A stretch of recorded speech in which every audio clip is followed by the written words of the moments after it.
In the depths of the Appalachian Mountains, where the peaks rise like stone sentinels and the air is heavy with history, there existed a legendary creature that American farmers whispered about around campfires. It was the year 1887, when the livestock breeders of the southeastern United States did not yet know that their strongest animals would be coveted by the European powers.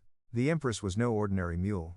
She was the result of 3 generations of selective breeding, carried out by the Smith family, owners of the Golden Eagle Ranch near Boston, where winds arrived carrying stories of conquests and mixed blood on the red earth of the highlands. This extraordinary beast had been born under the sign of extreme adversity. Her mother was a purebred American mare, whose lineage traced back to the times when European settlers crossed their imported horses with the native riding horses that galloped across the plains, before the wheel of history turned over the walls of colonial settlements. Her father was a purebred donkey, imported decades earlier from Mexico, an animal with tremendous musculature and hooves so resistant they could penetrate limestone without suffering damage, as if they had been forged by frontier blacksmiths from the steel of 1,000 battles. The result was the Empress.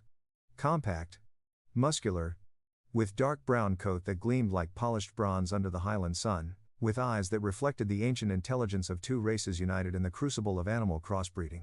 The farmers who knew her swore legendary stories about her abilities, tales that grew around every campfire, magnified by whiskey and nostalgia. They said she had carried over 500 kilos of silver in a single crossing through the Blue Ridge Canyon, without showing the slightest sign of exhaustion, descending rock faces where other animals would have fallen hopelessly. Others told that during the moonshine trading times, the Empress had covered 250 kilometers in 3 consecutive nights, transporting barrels of secret distillery from the village of Boston, without stopping even once, as if she possessed the lungs of the wind itself and the endurance of rock. Her reputation crossed state borders, crossed rushing rivers and reached the ears of northern traders who spoke of her in their market negotiations, European diplomats who mentioned her in private conversations, and finally British imperial agents who tracked livestock resources throughout America with the precision of hunters seeking a specific treasure. The Golden Eagle Ranch was a colossal estate that stretched over thousands of acres, from the foothills of the Appalachians to the dry valleys where wild blueberries grew and ancient oaks provided shade to farmers and animals alike. The Smith family had deep roots in America. They were old-school livestock breeders, men who knew the language of cattle like other men knew that of their own children, who could read in the eyes of a beast its strength and its limits. Don James Smith, the patriarch, had dedicated his life to perfecting the genetics of his animals, crossbreeding races with almost obsessive scientific care, seeking to create specimens that could thrive under the merciless conditions of the American South. The Empress was born on the night of March 14, 1885, in a clay and wood stable of the ranch, under rain that made the tiles creak and transformed the paths into mud streams. Her mother, the American mare Sarah, almost died in childbirth, but the beast came with such vitality, with such desire to breathe the mountain air, that the present farmers considered the event an omen. From the first days, it was clear she was no ordinary mule. While the other foals her age played shyly in the pens, the Empress explored the boundaries, jumped over obstacles that seemed impossible for her size, showed an almost human intelligence in her way of solving problems and navigating through terrain. In 1888, during a raid by federal authorities pursuing weapons and moonshine smugglers, the Empress was captured along with 17 other selected livestock specimens from the ranch. The raid was carried out on orders from the federal government, eager to suppress illegal trade in the region. It was a dawn of chaos. Federal soldiers surrounded the ranch, separated the animals with ropes and cords, held back the farmers who sought to resist. The Smith family protested energetically, citing papers and documents that proved the legality of their livestock breeding, presenting arguments about property rights and constitutional rights. But the American government, immersed in its own internal conflicts, divided between rival political factions, weak in its ability to enforce law consistently, did not intervene in their favor. The animals were transported in caravans to New York, a journey that lasted 3 weeks of difficult and dusty road.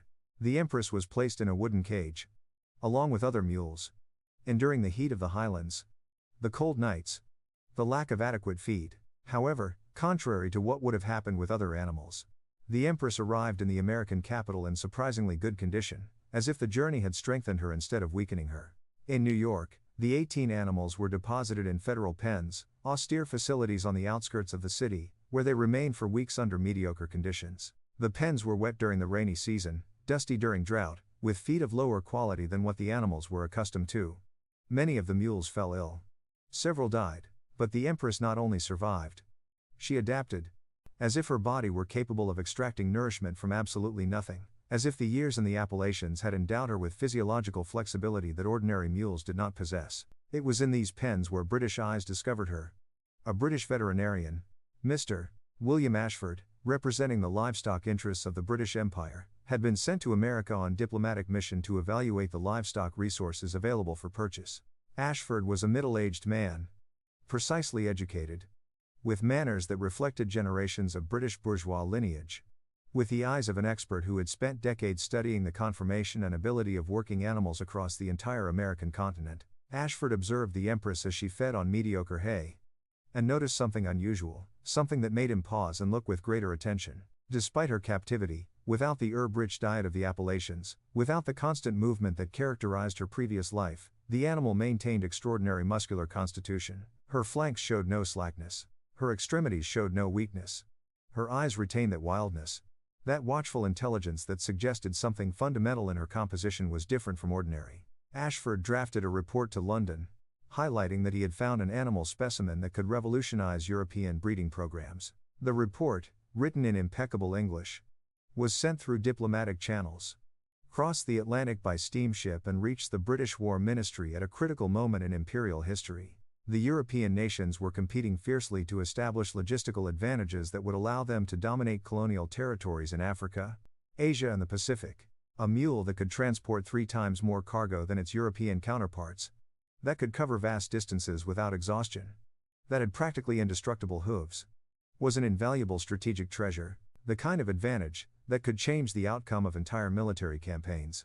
The diplomatic negotiations were swift, discreet, conducted with the characteristic efficiency of British diplomats, and unfortunately little advantageous to America. The American government, needing money, threatened by foreign powers, unable to fully understand the value of what it possessed, agreed to sell the Empress to the British government for a sum of money that was never made public, but rumored to be pitifully low compared to her true value.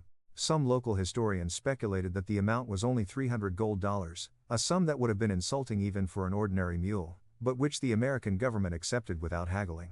In September 1888, the Empress was shipped on a British vessel bound for Liverpool, a journey that represented a definitive goodbye to her homeland, an exile to a world of laboratories, science and imperial purposes that she would never understand.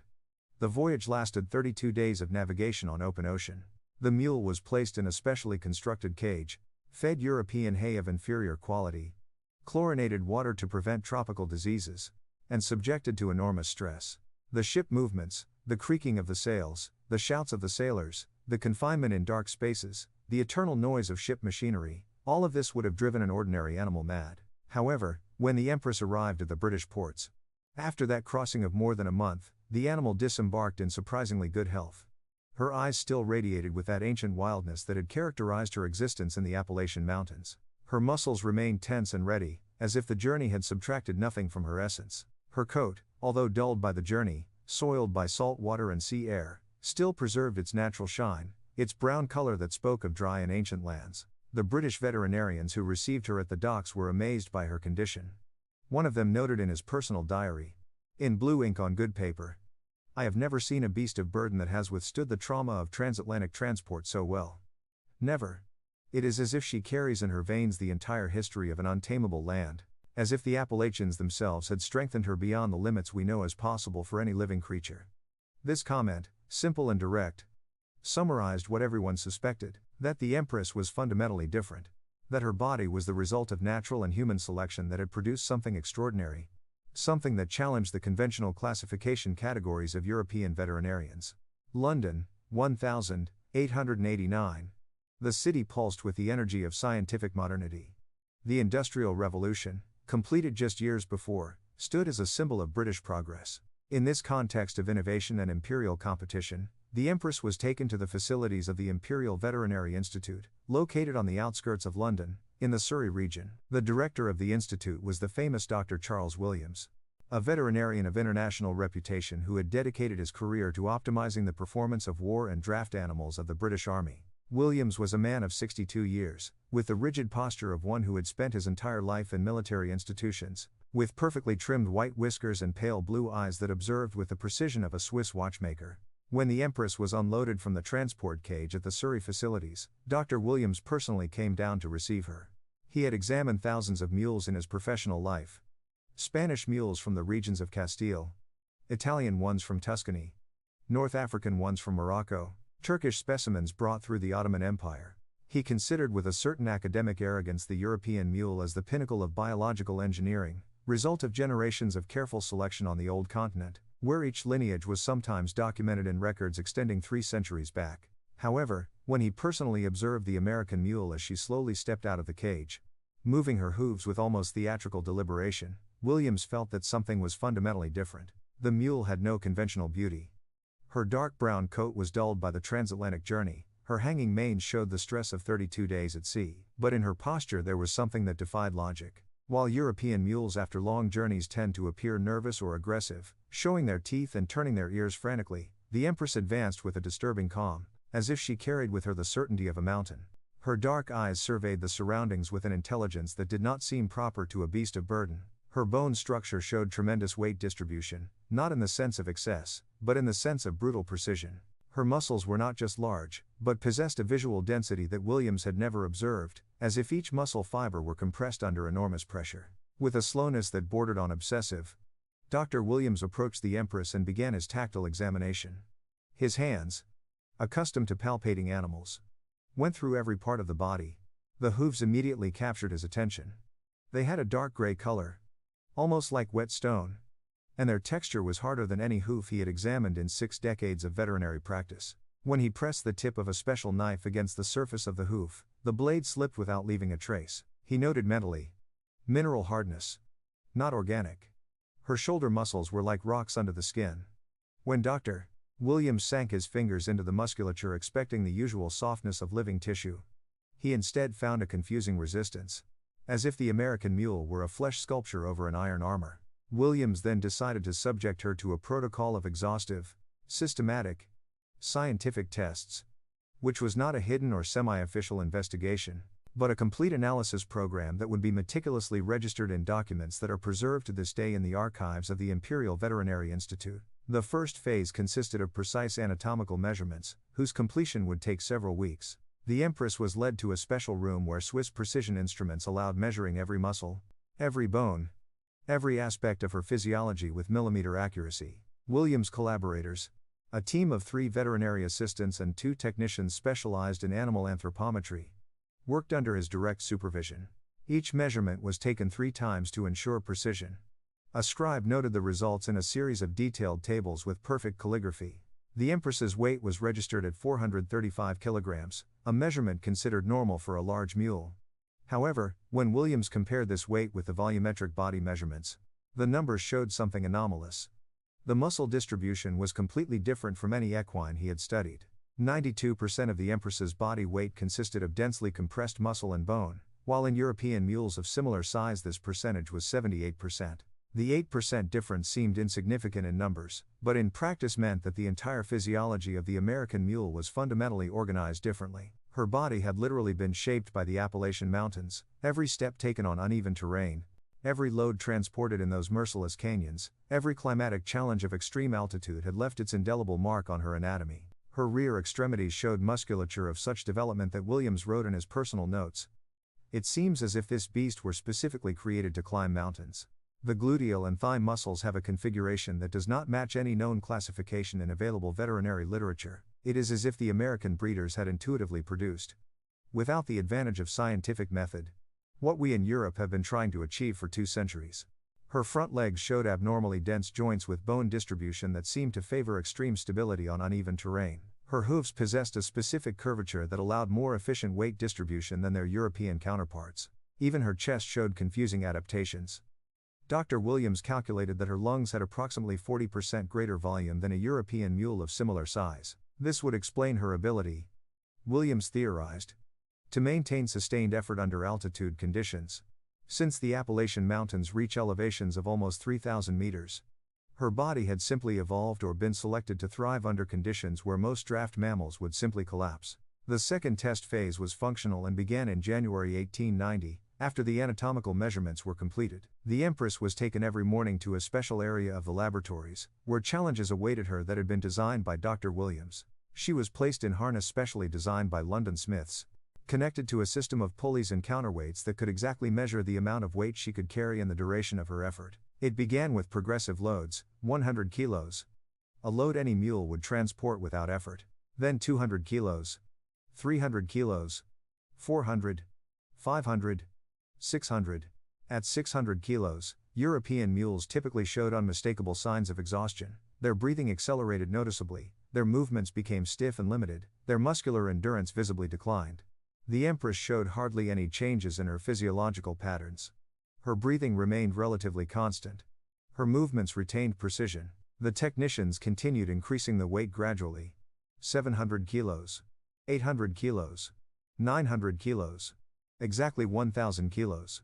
At this point, the British researchers under Dr. Williams' attentive supervision made a discovery that would completely change their understanding of international livestock breeding capabilities. While European mules collapsed under the pressure of 1,000 kilograms or refused to advance, literally declining to continue, the Empress not only moved forward but did so with a force that observers described in their official reports as confusing.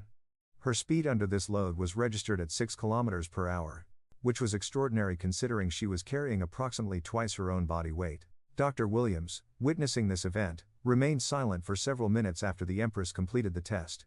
Then he asked to increase the load again. 1,100 kilos. 1,200 kilos. 1,300 kilos. The mule continued advancing. Her eyes radiated what Williams later described as an almost disturbing serenity, as if she were acting on a completely different level of consciousness than her European counterparts. Only when the load reached 1,600 kilos did the Empress finally show real resistance, stopping and refusing to continue. But even then she did not collapse like European mules under extreme stress. She simply refused with calm determination, as if she were establishing the limits of her own dignity. Dr.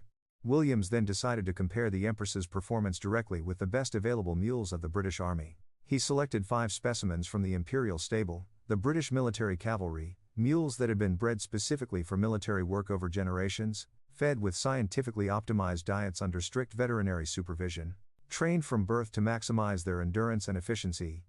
These 5 specimens represented the best that European scientific breeding had produced. Their names were registered: Manchester, Liverpool, Birmingham, Leeds and Bristol, names honoring British cities that Williams had assigned following his custom of humanizing the animals under his care. The results of the exhaustive comparison were meticulously documented in an official report titled Comparative Evaluation of Resistance and Load Capacity, American Equines versus European Equines, a document comprising 143 pages of detailed analysis. In load tests, the Empress surpassed every European mule by a constant factor of 3 to 3.5. This was not a small or statistically marginal margin. It was an abysmal difference that challenged the logic of everything Williams had studied and taught during his professional career.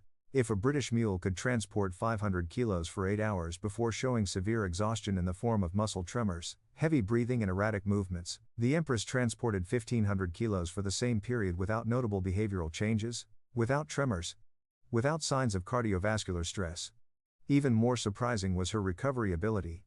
After performing strenuous work that physically exhausted the European specimens, while these mules needed 2 or 3 complete days for full recovery and restoration of work capacity, the Empress recovered in a few hours, with her heart rate normalizing in 30 minutes. The third test phase was absolute endurance and speed, a section that the British scientists considered crucial to determine whether the advantages observed in the American mule were consistent or simply the result of favorable circumstances during the first measurements. Dr.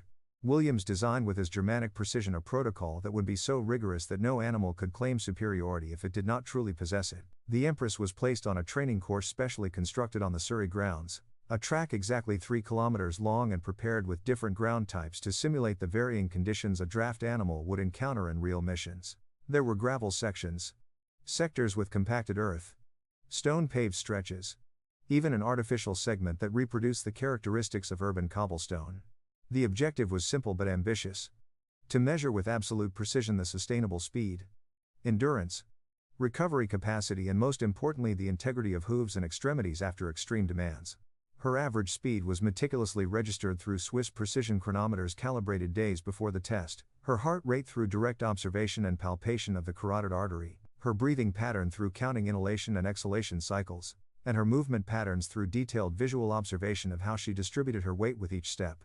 The results emerging from these measurements were so extraordinary that some of the older British researchers expressed skepticism. The American mule could maintain a speed of 18 km per hour for extended periods exceeding 16 continuous hours, while British mules of the military program typically maintained speeds of 12 to 14 km per hour and needed rest periods after 8 hours of marching. But what was truly confusing was not the speed itself, but the constancy with which she maintained it. European mules experienced progressive performance deterioration under sustained pressure. Their speed gradually decreased. Their movements became stiffer. Their breathing heavier. The Empress, on the other hand, maintained practically invariable speed even after 18 hours of continuous movement. Without visible trembling. Without signs of real cardiovascular stress. Without the muscular stiffness that characterized exhaustion in European animals. Even more astonishing was her recovery ability, an aspect that particularly fascinated the researchers because it seemed to challenge known laws of mammalian physiology. After strenuous work that literally made the European specimens unable to work, while British mules needed 2 or 3 complete days for recovery and full restoration of work capacity, the Empress recovered in a few hours, with her heart rate normalizing in 30 minutes, her breathing stabilizing at baseline levels in less than an hour, and her readiness to resume activities apparently restored in at most 2 to 3 hours. Dr. Williams noted in his personal diary, written in English but later translated and archived, "This beast possesses a recovery capacity that violates everything we believe we know about the physiology of intense exercise.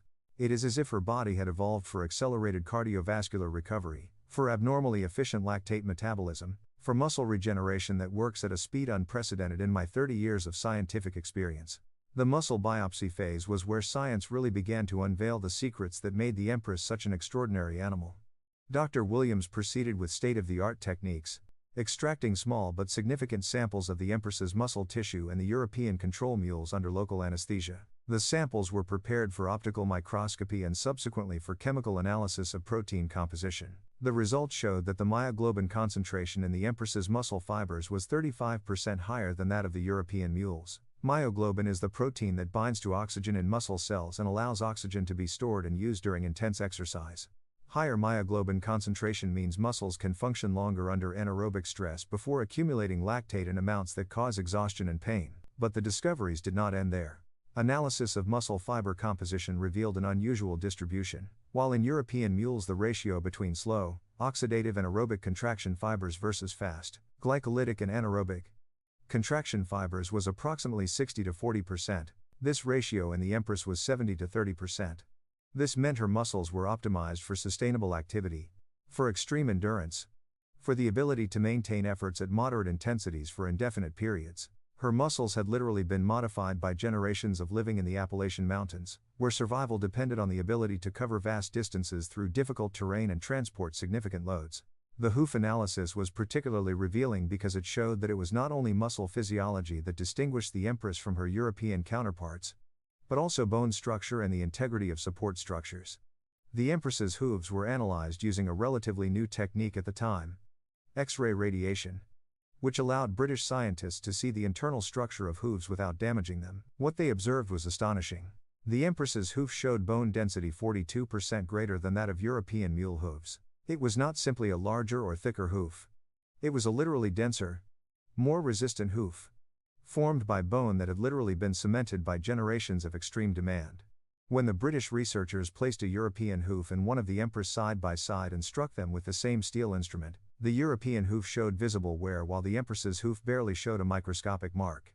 The Empress's hooves could withstand impacts that would break or permanently deform European hooves. Analysis of the Empress's cardiovascular system was conducted through direct auscultation of the heart and observation of pulse patterns at different activity levels. The Empress's heart showed, upon careful palpation, approximately 30% larger size than the typical heart of a mule her body weight.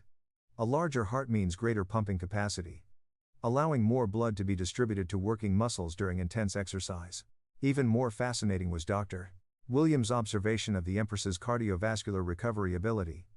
After strenuous exercise that raised her heart rate to 134 to 140 beats per minute, her heart returned to its baseline rhythm of about 45 beats per minute in a time 50% faster than observed in European mules. This suggested that her autonomic nervous system, the system that controls heart rate during stress and recovery, was exceptionally tuned for rapid alternation between activity and rest states. The British researchers also carefully studied the Empress's general bone structure compared to European controls. They discovered that her skeleton possessed characteristics that seemed specifically adapted to withstand extreme stress. Her lumbar vertebrae showed additional bone lamellae that reinforced the spine. Her hip bones possessed different angles that distributed weight more efficiently during marching and loading. Even her skull showed subtle but significant differences with larger nasal cavities that allowed superior ventilation during intense effort. Every anatomical characteristic seemed to have been shaped by centuries of natural selection and conscious breeding practice in the brutal environment of the American highlands. The reports emanating from the Imperial Veterinary Institute began circulating in London scientific circles with a speed that surprised even the researchers themselves. It was as if the British academic community had unconsciously been expecting exactly this discovery. The news reached the Royal Academy of Sciences, where it was received with a mixture of enthusiasm and skepticism that characterizes researchers when confronted with claims that challenge the established order of knowledge. Dr. Williams was invited to present his findings in a special session, an honor rarely granted to researchers of his generation. The presentation was scheduled for January 1890, only 3 months after the Empress had arrived on British soil. Meanwhile, work in the Surrey facilities continued with increasing intensity. New tests were conducted every week, each designed to explore some other aspect of the American mule's extraordinary capabilities. A complete team of specialists was assigned exclusively to the project. There were experts in muscle physiology, animal nutrition, equine behavior, movement biomechanics. Each brought their own perspective, their own set of instruments, their own obsession to understand exactly what made the Empress different. The Institute had essentially become a cathedral dedicated to understanding the secrets of this extraordinary creature. During these months of intense research, something unexpected happened. The Empress began developing a special relationship with the Institute staff, specifically with a young veterinarian named John Brown, who was Dr. Williams' assistant. Brown, coming from a farming family in Yorkshire, possessed a natural empathy with animals that transcended mere scientific professionalism. He spent extra hours in the Empress's stable, not taking measurements or conducting tests, but simply observing her, talking to her in the Yorkshire accent of his childhood, sharing fruits and bread with her that he brought from his meals. It was behavior that in the rigorous context of the Institute would have been considered unprofessional by many of his colleagues, but which Dr. Williams tolerated because he noticed that under this emotional care, the Empress's performance in tests consistently improved.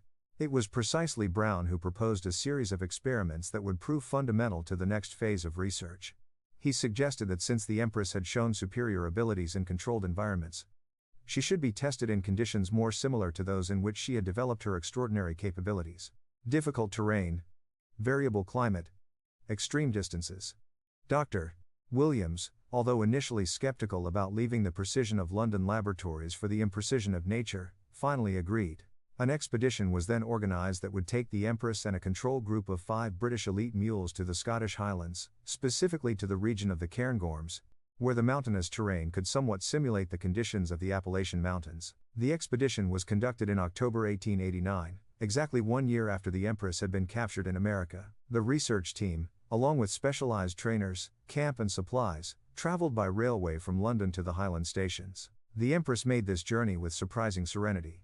While the European animals showed signs of anxiety during transport, the American mule remained motionless, alert, as if she were evaluating this new environment with the strategic patience of a creature that had spent her entire life anticipating the next change, the next challenge, the next mountain. In the Cairngorms was where what many would consider the defining moment of the entire research occurred. A test was designed consisting of a route of 70 kilometers through heavy highland terrain, with elevations reaching 1,800 meters, with narrow paths, with inherent dangers of falls and landslides. Each animal, including the Empress, would carry 1,200 kilos of supplies. The objective was to reach a mountain hut at the summit in less than 24 hours. For European mules, this represented an extraordinary, perhaps impossible challenge. For the Empress, according to Dr. Williams' hypotheses, it should be simply difficult but potentially achievable. The departure took place at dawn on a cloudy day. The researchers, on horseback, accompanied the animals, documenting every step, every pause, every reaction. During the first hours, the contrast was immediately obvious.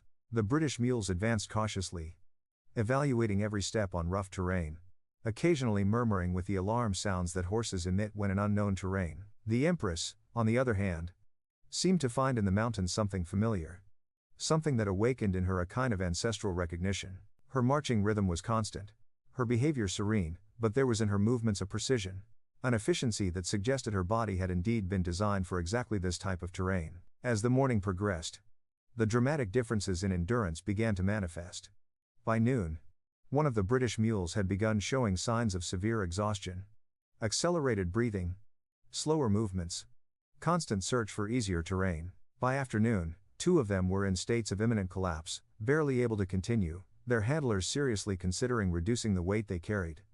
But the Empress remained practically unchanged. Her heart rate, which the researchers measured regularly by approaching her without needing to stop her, remained in normal ranges. Her breathing, although noticeably deeper than under resting conditions, was controlled and rhythmic. As the day grew late and the sun began to sink behind the highland peaks, the panorama became almost surreal. The British mules were essentially being dragged forward at snail's pace by the trainers, while the Empress continued with her unwavering march, as if the 1,200 kilos on her back were an insignificant load, as if the altitude and challenging terrain were simply the normal conditions of existence. John Brown, riding near the American Mule, noted in his diary that night, "I witnessed today something that completely challenges my understanding of what is possible in the animal world. It is not just that she is stronger. It is not just that she has more endurance.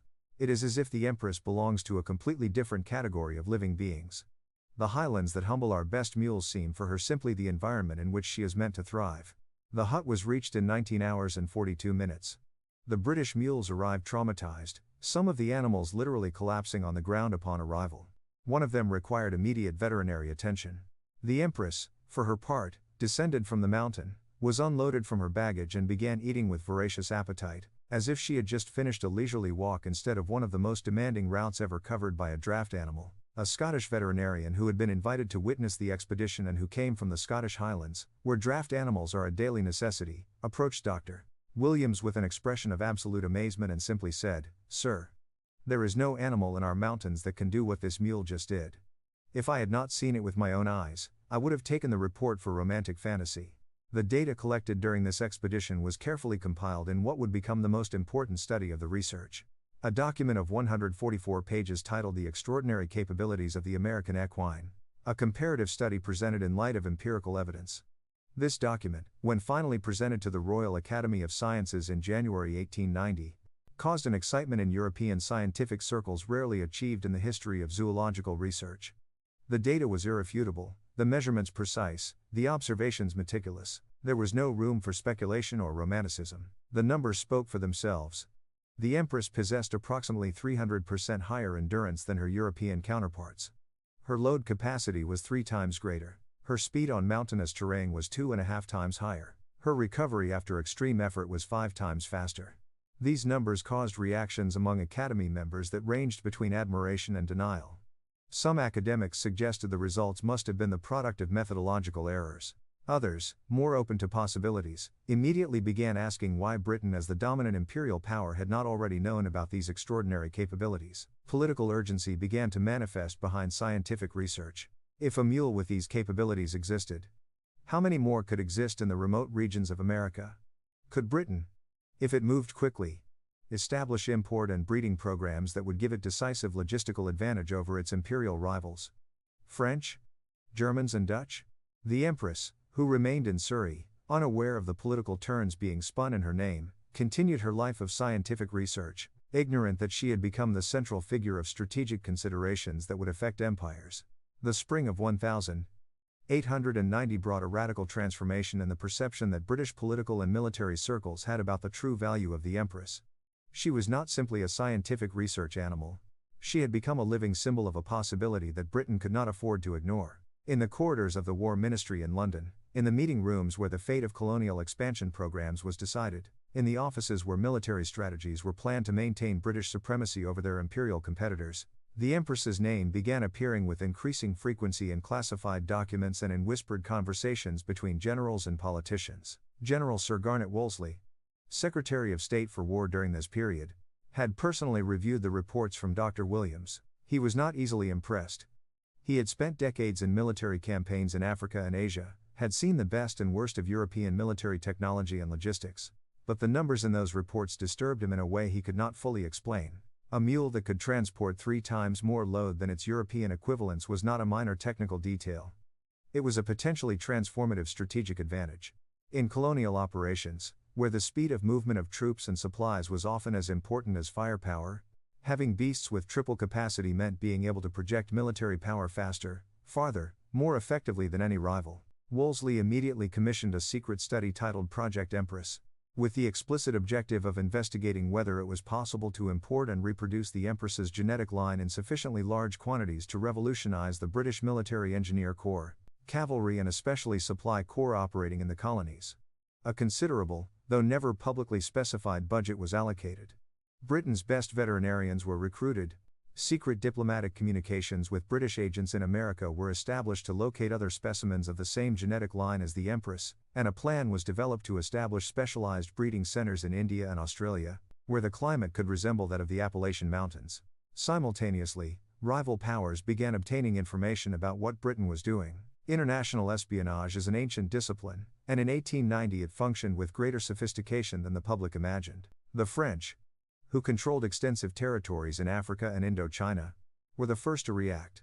A French Secret Service agent, operating under the pseudonym Monsieur Beaumont, was sent to London with the mission of obtaining detailed information about the Empress and, if possible, sabotaging the British program. The Germans, under Kaiser Wilhelm II's leadership, who had his own colonial ambitions in Africa and the Pacific, also began asking uncomfortable questions through their diplomatic channels. The Dutch, owners of vast territories in Indonesia, did not want to fall behind in the race for logistical advantages.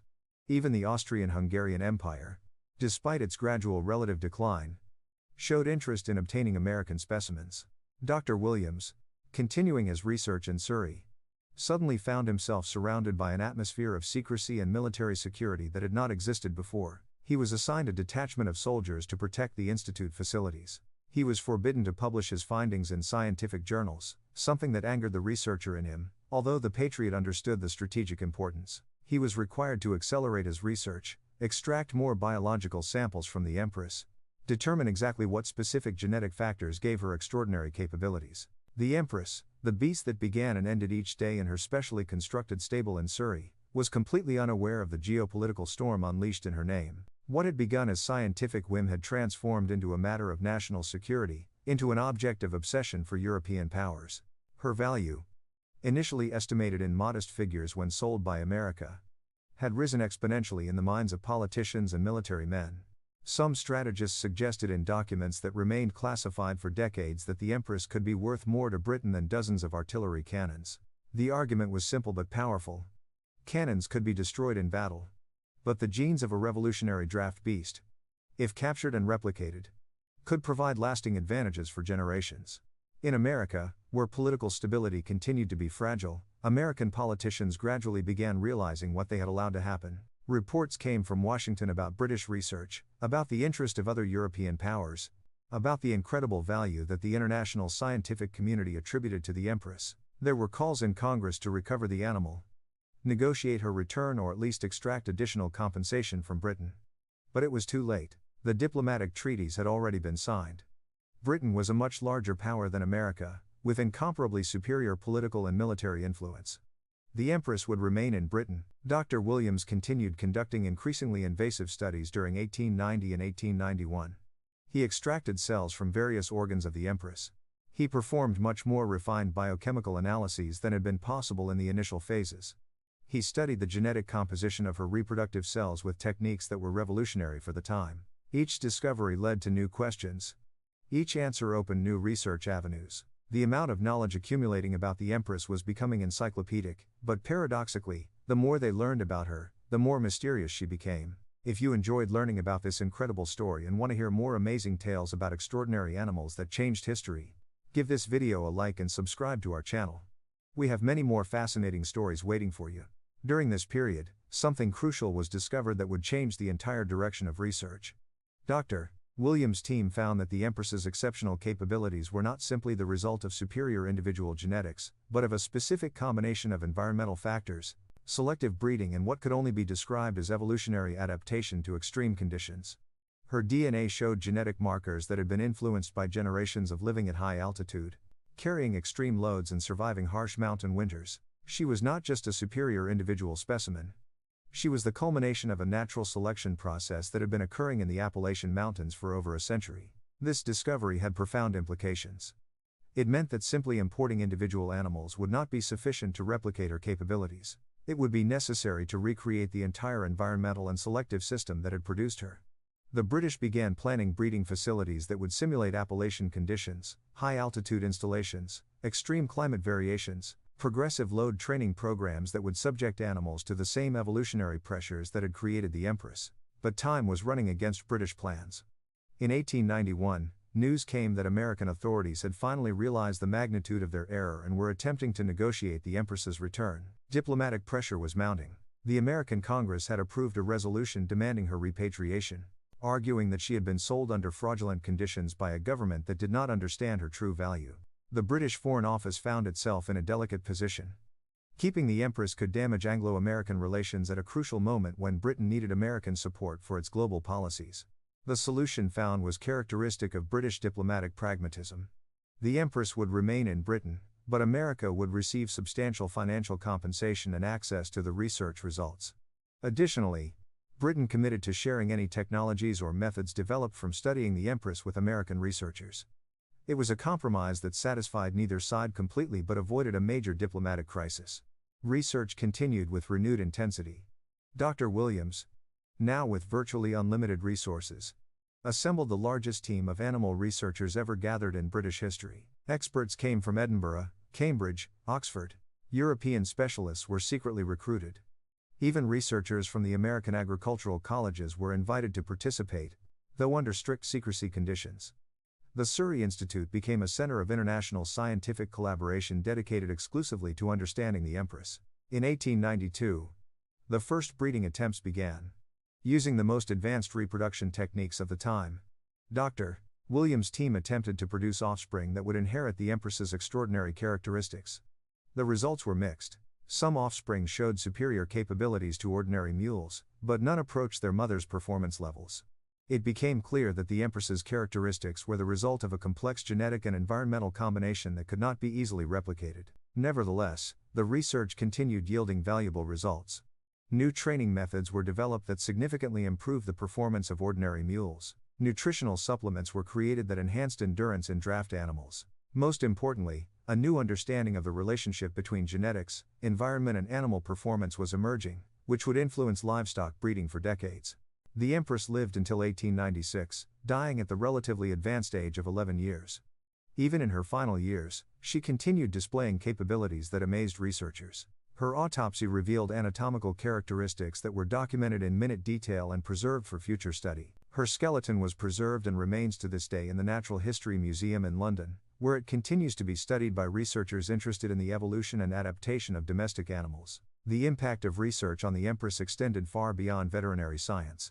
Her story influenced military logistics strategies, colonial policies and even philosophical discussions about the relationship between nature and civilization. She had become a symbol of hidden potential, of capabilities that exist in nature but remain undiscovered until circumstances bring them to light. In the years following her death, the legend of the Empress grew. Stories were told in military barracks about the amazing American mule that could carry impossible loads through impassable terrain. Colonial administrators spoke of her as the animal that could have changed the course of imperial expansion if her capabilities had been discovered earlier. Scientists cited her case as an example of how much humanity still had to learn about the natural world. The Empress's scientific legacy lived on in the breeding programs established in her memory. Although none of her direct descendants achieved her level of performance, the knowledge gained from studying her revolutionized understanding of animal genetics and breeding. Techniques developed during her study were applied to improve horses, cattle and other domestic animals around the world. But perhaps the Empress's most important legacy was proving that nature still held secrets waiting to be discovered.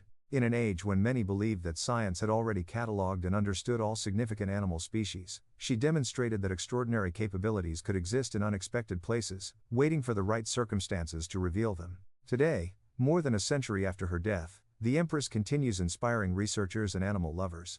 Her story reminds us that the natural world is full of wonders we have yet to discover, and that sometimes the most extraordinary creatures can emerge from the most unlikely circumstances. She was not just an exceptional mule. She was proof that the boundaries of what we consider possible in the animal kingdom may be far broader than we imagine. The story of the Empress teaches us about perseverance, adaptation and hidden potential. She reminds us that sometimes the most valuable treasures are found in the most unexpected places, and that true greatness can emerge from the harshest conditions. Her legacy continues inspiring new generations of researchers, breeders and dreamers who believe that the natural world still holds secrets waiting to be unveiled. So remember the Empress not just as an extraordinary animal, but as a symbol of all the undiscovered wonders that still await us in the natural world. Her story reminds us that sometimes the most incredible discoveries come from the most humble origins, and that true greatness can be found in the most unexpected places. If this incredible story of the Empress has inspired you as much as it has inspired countless others throughout history, don't forget to like this video and subscribe to our channel for more amazing stories about the extraordinary animals that have shaped our world.